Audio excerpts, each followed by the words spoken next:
Bonjour tout le monde.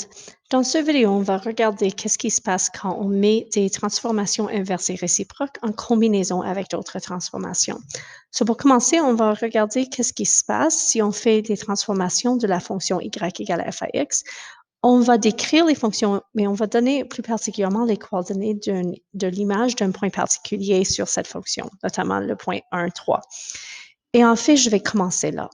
Alors, disons que je commence avec la transformation 3x égale f à 2y. Et je vais commencer avec qu'est-ce qui se passe avec le point 1, 3. C'est-à-dire, je veux être capable de décrire, pour la description et pour ce point, de déterminer qu'est-ce qui se passe avec le point xy. Ça s'en va où? X original, y original. Je veux trouver la nouvelle valeur de x et la nouvelle valeur de y. Pour ce faire, on va garder en tête le rapport qui existe que y original égale f à x original. Et je compare ceci à ma fonction transformée, c'est-à-dire 3x nouveau égale f à 2y nouveau. Avec cette information, je peux conclure que la valeur originale de y égale 3 fois la valeur nouvelle de x et que la valeur originale de x égale 2 fois la nouvelle valeur de y. La nouvelle valeur de x, donc, c'est y original divisé par 3. Et la nouvelle valeur de y, c'est la valeur originale de x divisé par 2. Donc, le point xy devient le point y, sur la nouvelle valeur de x, c'est y sur 3. La nouvelle valeur de y, c'est x sur 2. Alors, le point 1, 3, la nouvelle valeur de x, c'est la valeur originale de y qui était 3 divisé par 3, donc 1. Et la valeur de y, c'est la valeur originale de x, 1, divisé par 2, 1 sur 2. Ce sont les coordonnées de ce point transformé. Pour décrire qu'est-ce qui se passe, je vais utiliser cette même information. La première chose à remarquer, c'est que j'ai échangé les valeurs de x et y. C'est la première chose qui a eu lieu. Donc, on a une réflexion sur la ligne de la droite y égale x. Je sais que c'est la première chose qui a eu lieu parce que j'ai échangé y et x. C'est possible de le décrire autrement, mais ça, c'est normalement la chose la plus simple à dire. On commence avec cette réciproque, la réflexion sur la droite y égale x. Maintenant, je fais mes étirements, mais il faut garder en tête que quand je dis, OK, mais j'ai pris y et j'ai divisé par 3, cet y n'est plus la valeur verticale, c'est la valeur horizontale. Alors, une fois que j'ai mis y dans la place des x, maintenant j'ai divisé ce nombre par 3, c'est donc un étirement horizontal. Un étirement horizontal par un facteur d'un tiers.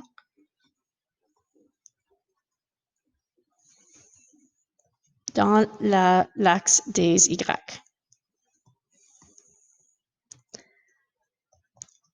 Et pour la même raison, le x divisé par 2, mais x est maintenant dans la place verticale, c'est donc un étirement vertical par un facteur d'1 sur 2. Étirement vertical par un demi dans l'axe des x.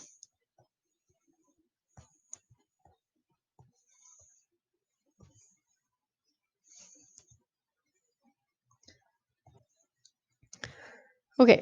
Regardons maintenant qu'est-ce qui se passe si on fait une combinaison avec une fonction inverse, c'est-à-dire maintenant f à x est dans le dénominateur d'une fraction. Alors, considérons encore une fois qu'est-ce qui se passe avec la nouvelle valeur de x, la valeur originale, etc. La valeur originale de y égale f à la valeur originale de x. Mais dans cette nouvelle équation, y nouveau égale 2 sur, là, il faut faire attention parce que j'ai f à x plus 1. Je vais garder ça pour un instant, mais ça, c'est la nouvelle valeur de x plus 5. OK. Considérons maintenant qu'est-ce qui se passe juste à l'intérieur de la fonction. Je peux voir qu'à l'intérieur de la fonction, c'est-à-dire cette partie ici, en comparaison avec cette partie ici, je sais que x original égale x nouveau plus 1. Donc, la nouvelle valeur de x égale la valeur originale de x moins 1. Alors, si j'ai le point xy, ça devient le point x moins 1, puis quelque chose qu'on va déterminer dans un instant. Maintenant que j'ai fait ça, je vais considérer que cette expression de f, c'est la valeur originale de y. C'est-à-dire, la nouvelle valeur de y, c'est 2 divisé par la valeur originale de y plus 5. Alors, je vois que la première chose que j'ai besoin de faire, c'est de faire la transformation inverse pour mettre y au dénominateur. Je vais multiplier par 2 et ajouter le 5 après avoir fait ça.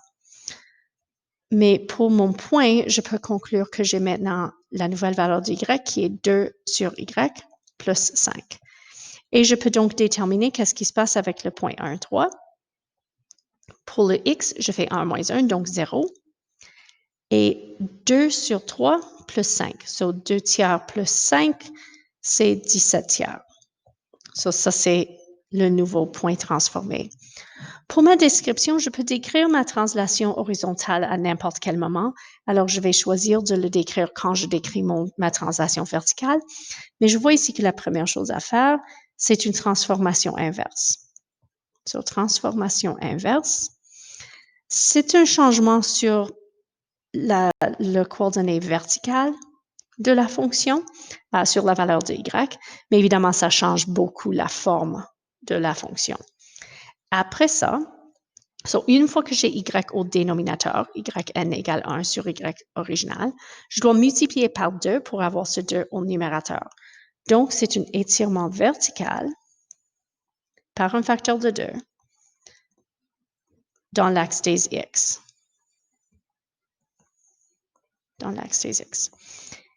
Et enfin, j'ai mes deux translations. So, j'ai une translation de 5 unités vers le haut. So, 5 vers le haut. Et il y avait aussi une translation de 1 unité à gauche.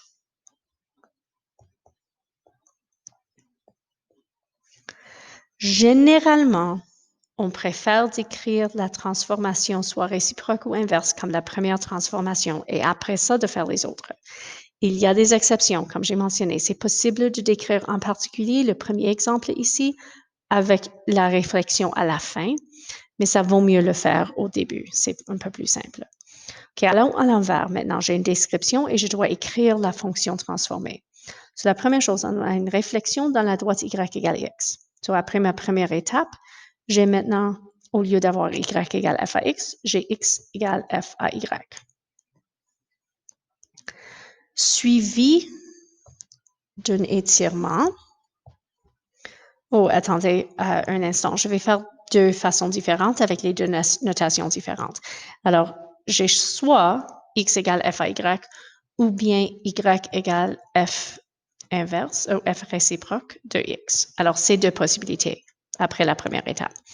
Pour la deuxième étape, on a un étirement par un facteur de 2/5 par rapport à l'axe des y, c'est-à-dire un étirement horizontal, un changement sur x.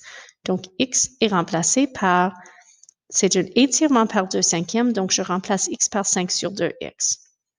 Ça, c'est le cas dans les deux situations. Alors, j'ai soit 5 sur 2x égale f à y, ou bien je peux écrire y égale f à négatif 1 à 5 sur 2x.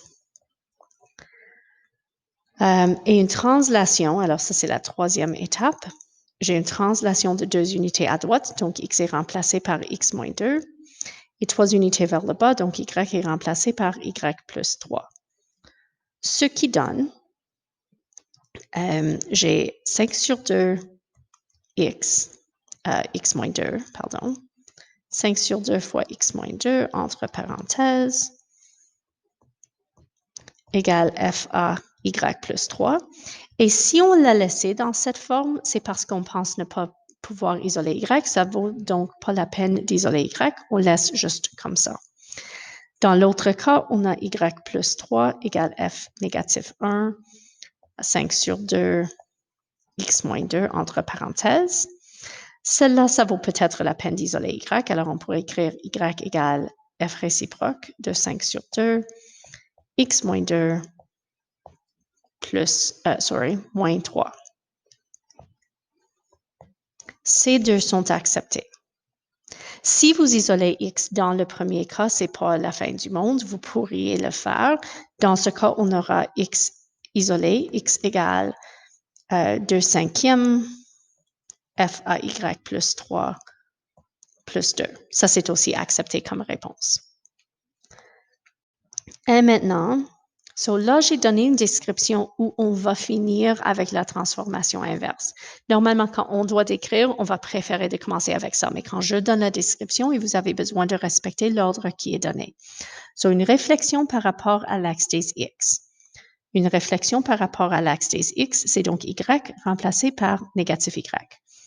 Donc, on a négatif y égale f à x, ou plus généralement, ce qu'on va écrire, c'est y égale négatif f à x. Maintenant, on a un étirement par un facteur de 5 par rapport à l'axe des x. Encore une fois, vertical.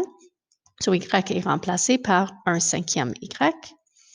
Donc, on a 1 cinquième y égale négatif f à x, pardon.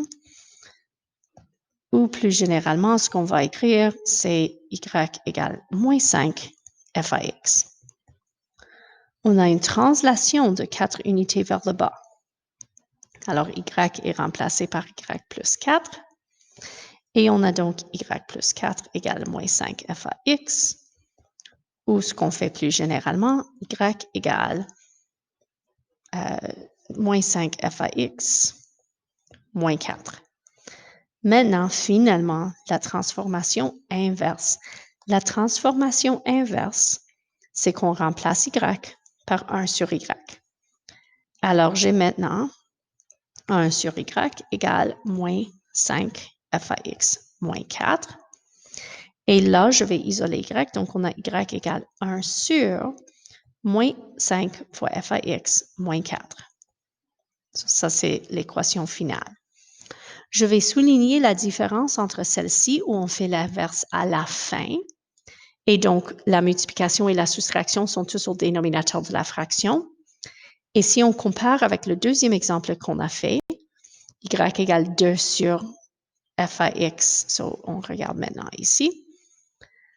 Quand on regarde ici à la fin, on voit que le 2 et le 5 ne sont pas au dénominateur de la fraction, c'est parce qu'on a fait la transformation inverse en premier. Ça, c'est quelques exemples sur comment on peut combiner ces transformations.